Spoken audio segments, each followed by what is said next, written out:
try. It's a little noisier out here, but we'll see. So 10 and 10, please. And thank you for doing that. And thanks for bringing a real timer. That's awesome. Blast from the past.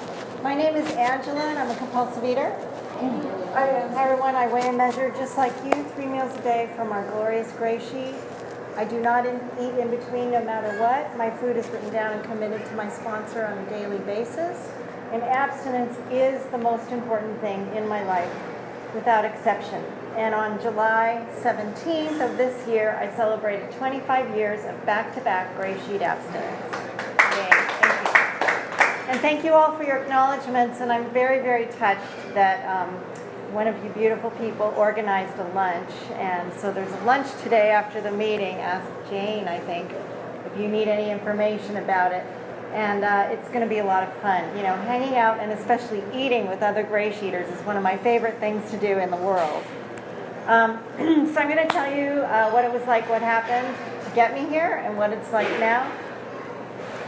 I used to have nightmares when I was out there eating. Hi, Benny. Come on in. Hello, Angela. Come on in. Come on out. I used to have nightmares before I came to Gray Sheet about driving a car and had my hands on the wheel, but the steering wheel wasn't attached to the car. So that it was just out of control all the time. I'd be going like this, but the car wasn't doing anything I wanted it to do. It was going in all other directions. Another nightmare I used to have was I'd be under the ice. You know, like in the wintertime, people would be skating on the ice. And I'd be underneath looking up going, how come I can't skate? You know, and I'd be trapped under this ice. And that's how I felt as a compulsive overeater. I felt trapped and out of control. And there was no way out for me. There was no way out.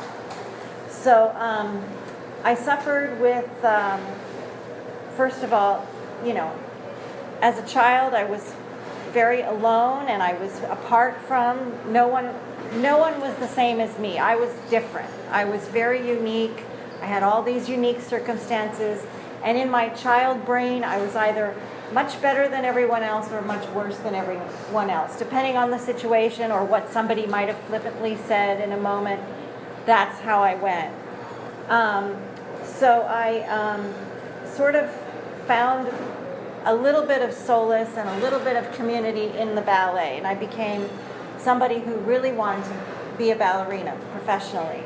And I danced at the Royal Winnipeg Ballet Professional School. And I put everything I had into it. And I was at the top of my game. And it was the third time I'm auditioning for the company school. And I got turned down. And in my little brain, I couldn't take it. And at that time, I was eating very little. I remember my friend Karen and I used to try and drink a whole gallon of water at once to try and make our stomachs feel full so that we wouldn't want to eat. And I remember going to bed at night going, oh, I just had this one fruit today. It was a good day. So a good day or a bad day for me depended on how much I ate and how much it said on the scale. So when I quit ballet, I immediately fell into bulimia. I was gaining weight quickly, and I needed a way to get rid of it. So I started throwing up, and for me, it came pretty easy, pretty quick. And at the end, it just got so I could just bend over, and it would all come out. So in my bulimic state, I ate my mom out of house and home. I went on a gap year, I guess they call it. After high school, I went to Africa, and I was not eating in Africa. I was anorexic, and I was in a group situation, and I really ruined the experience for everyone in that group, because the group leader was concerned about me the whole time as I was getting thinner and thinner and thinner and browner and browner and browner, and she could not get me to eat. I refused to eat. And so the whole group was affected by this, but I didn't know that. I was just in my own world, and I'm not going to eat, and gosh darn it, I'm going to come back to America skinny and brown. That's what I wanted, skinny and brown. And I did. I came back skinny and brown, and my mom took me to a restaurant that I actually worked in later called Mr. Green Jeans, where the portions are this big. And I remember exactly what I had, and I remember feeling, oh no, it's going to start again. And it did. And I started eating and eating and eating and throwing up and throwing up and throwing up. And I would eat, when I did work as a waitress, I would eat over $150. Like all of my tip money would go just binging after my shift on the way home. And it was like 1 a.m. I'd be going from one place to another. And the places that are open at 1 a.m. are not healthy. But anyway, I found them and I ate and I threw up. I decided that I wanted to, I tried college and that was a nightmare. And I switched colleges and programs 3 times. In AA, they talk about the geographical cure. Well, I certainly practiced that. I traveled and I also switched colleges, switched apartments, switched roommates, switched clothes, switched anything I could to try and stop eating. And none of it worked. So after college, experience failed, and I thought, well, I've always wanted to be an actress, so I'm going to go to Hollywood. And so I came to Hollywood. Actually, I was admitted into 2 treatment centers in the meantime, and one of them was in Texas. And it was a 7.5-week treatment program, $42,000 later. And I left that treatment program with a bottle of Prozac in my pocket, and I knew that it was on. I knew I was going to be eating. I just knew it. So I took the train from Texas to LA. I thought, well, while I'm in the United States, let's just go to Hollywood and make this thing happen. And I knew at the bottom of my heart that as long as I became rich and famous, everything would be okay. So I came to Hollywood, and I was hoping someone would discover me. And one thing led to another. I ended up living in a van that somebody from an acting class gave me because you had nowhere to park it. It was a 1966 Volkswagen, beige-colored pop-top camper, and I lived in it for about 7 months, and I was just kind of an example of a slice of what my life was like. So I had my van parked behind the Chinese theater. I paid for a parking spot there, $40 a month, and I was so happy because it had a little spigot of water on the back of the building so I could at least brush my teeth at night. I would dress up in thrift shop clothes, kind of clowny type clothes, put a shoebox in front of me, and I would sing in front of the Chinese theater for money. I could make about $8 to $10 an hour, and every hour or 2 hours I would gather that money and go to the local places where Wendy's had $1 all you can eat whatever thing, and I sure found that and did the all you can eat thing big time. So that was my life, and I was very busy.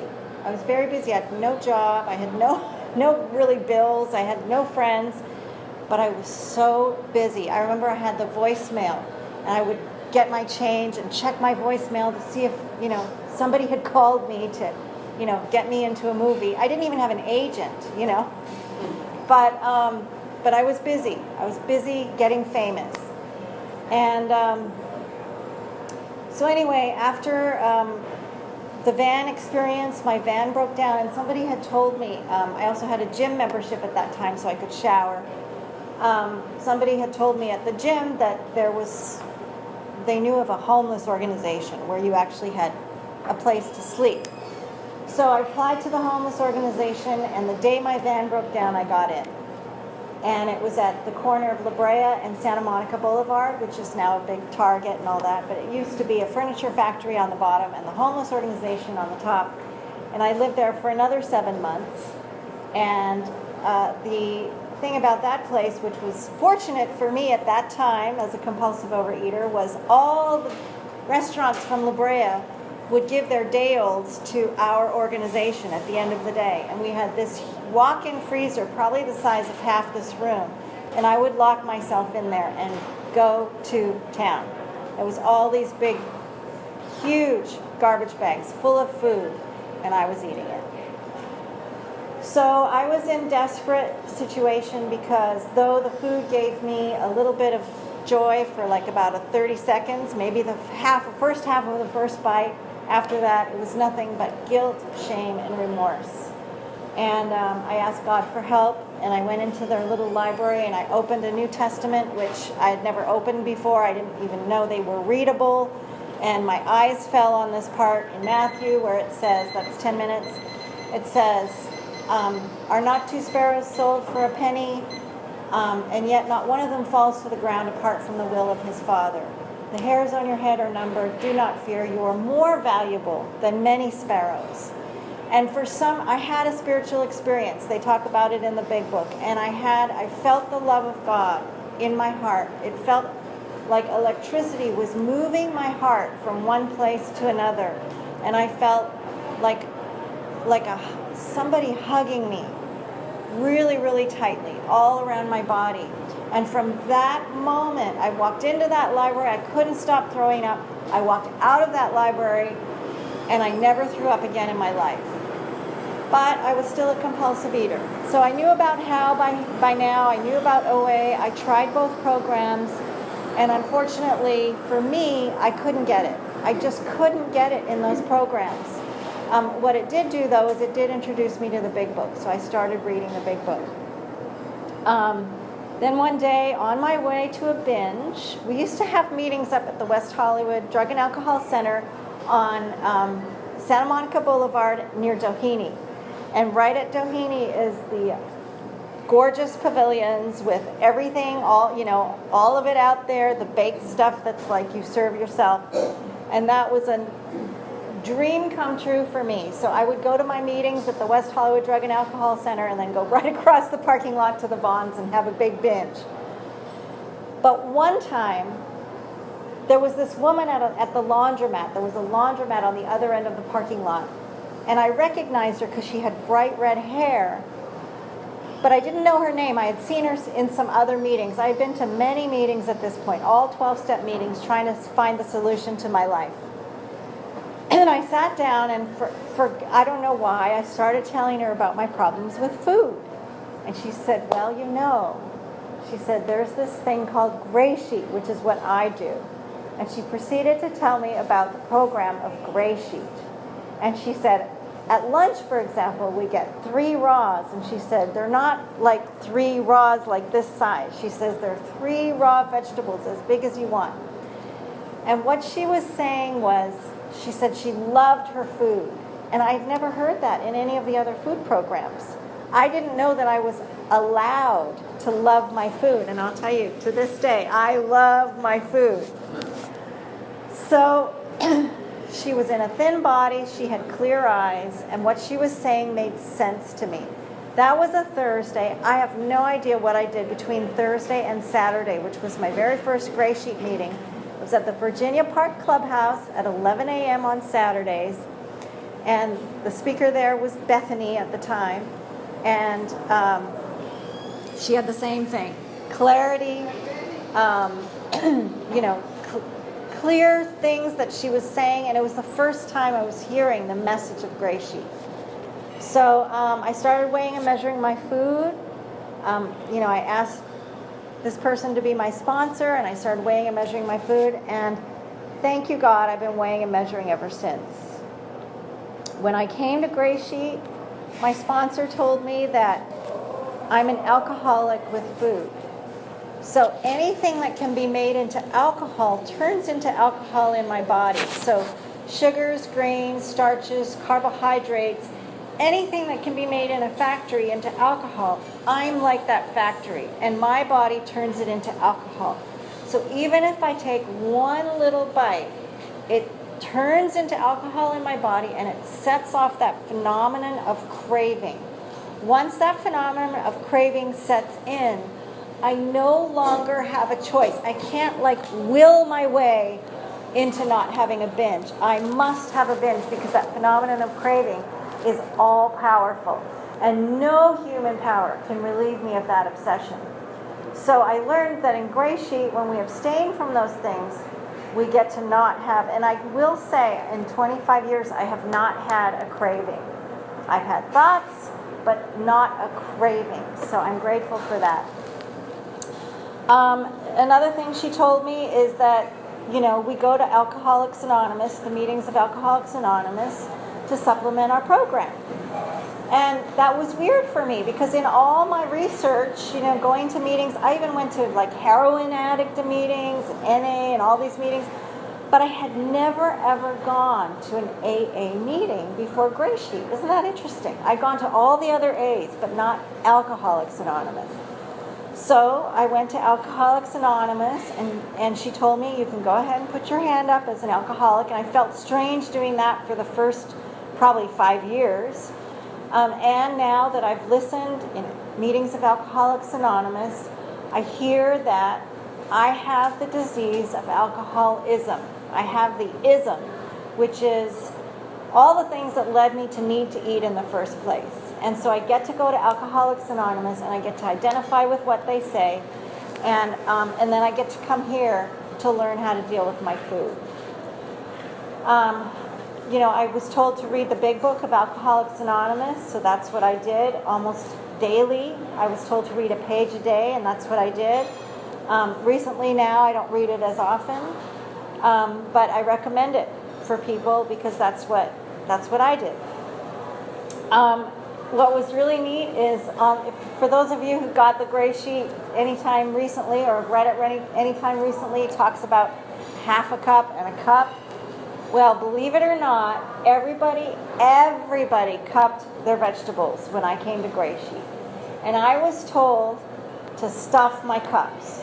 So I went to the store and I bought these measuring cups, and on the bottom it said, guaranteed unbreakable. And I went home and I stuffed my cup with my elbow and I broke the cup, okay?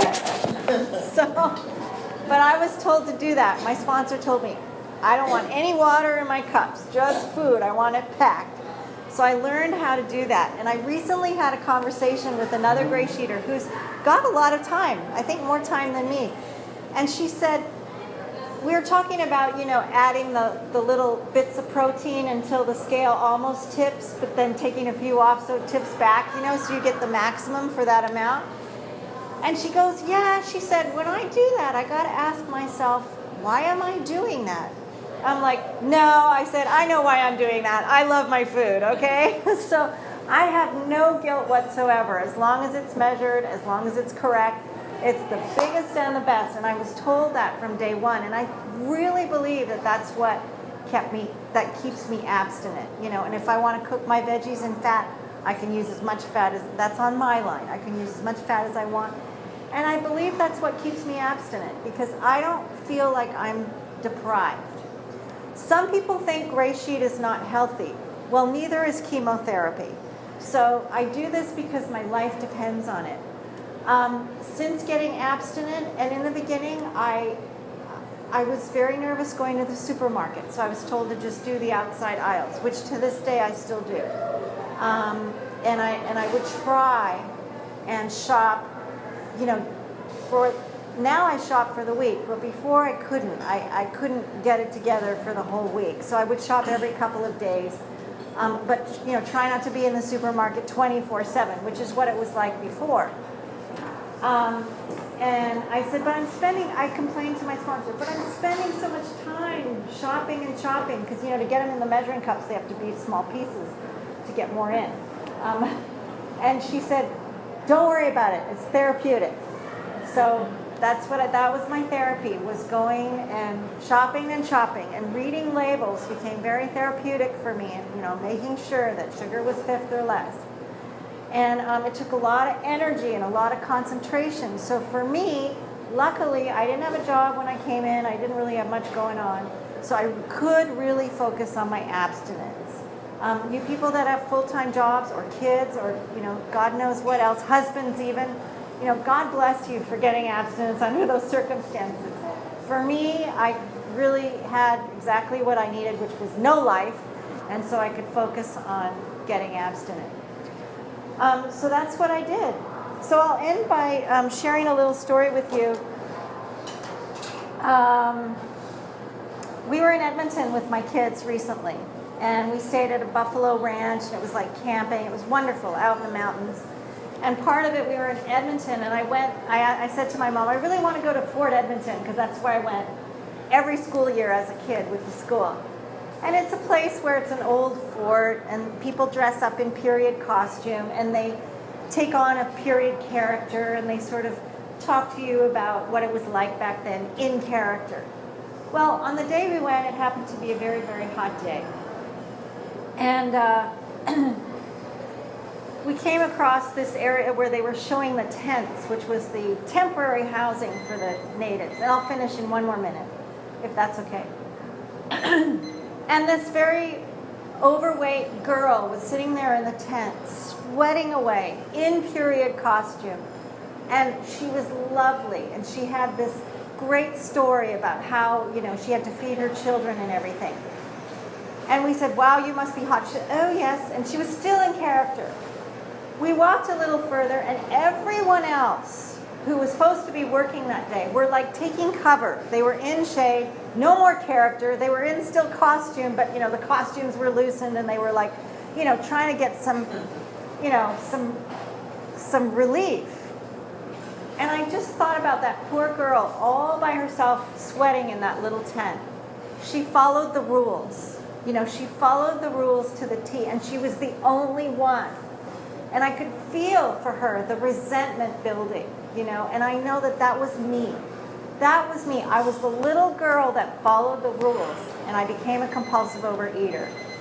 So if you're in your little tent, sweating and following your rules, come on out. Come on out and play. You can loosen up your costume. You can get some relief, and we're here for you.